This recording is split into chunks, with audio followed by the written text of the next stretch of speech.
Prime minister ಭೇಟಿ ಮಾಡಿದ್ದೆ. ಏನು ಹೇಳಿದ್ರು ಸರ್ ಪ್ರೈಮ್ ಮಿನಿಸ್ಟರ್ ಭೇಟಿ ಮಾಡಿದ್ದು 4-5 ವಿಚಾರಗಳನ್ನು ಅವರು ಪ್ರಸ್ತಾಪ ಮಾಡಿದ್ದಾರೆ. ಒಂದು ನಬಾರ್ಡ್ನಲ್ಲಿ ಕಡಿಮೆ ಮಾಡಬಹುದು, ನಮಗೆ ಶಾರ್ಟ್ ಟರ್ಮ್ ಲೋನ್ ಕೊಡ್ತಕ್ಕಂಥದ್ದು ಕಡಿಮೆ ಮಾಡಬಹುದು. 5,600 ಕೋಟಿ 24-25ರಲ್ಲಿ 2,340 ಕೋಟಿ 55% ಕಡಿಮೆ ಮಾಡಬೇಕು. ಅದು ಒಂದು ವಿಚಾರ ಪ್ರಸ್ತಾಪ ಮಾಡಿ ರಿಸರ್ವ್ ಬ್ಯಾಂಕ್ನವರಿಗೆ ಮತ್ತು ನಬಾರ್ಡ್ನವ್ರಿಗೆ ಹೇಳಬೇಕು, ನಾವು ಸಹಾಯ ಮಾಡಿದ್ದೀವಿ. ಆಮೇಲೆ ಮಹದಾಯಿ ಯೋಜನೆ,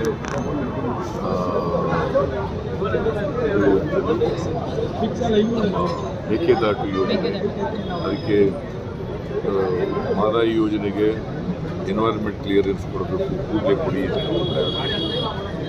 ಮೇಕೆದಾಟು ಯೋಜನೆಗೆ ಅನುಮತಿ ಕೊಡಬೇಕು. ನಿರ್ಮಲಾ ಸೀತಾರಾಮನ್ ಅವರು ಬಜೆಟ್ನಲ್ಲಿ 5,300 ಕೋಟಿ ಕೊಡ್ತೀವಿ ಅಂತ ಹೇಳಿದ್ರು.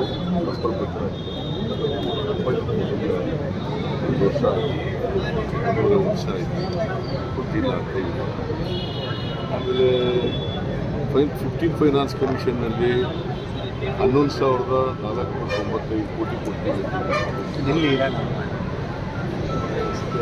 ಹಣಕಾಸ ಆಯೋಗದಲ್ಲಿ ಹಂಗೆ ಅನ್ಯಾಯವನ್ನು 16ನೇ ಆಯೋಗದಲ್ಲಿ ಸ್ವಲ್ಪ ಅದನ್ನು ಸರಿಪಡಿಸ್ಕೊಡ್ಬೇಕು ಸರ್.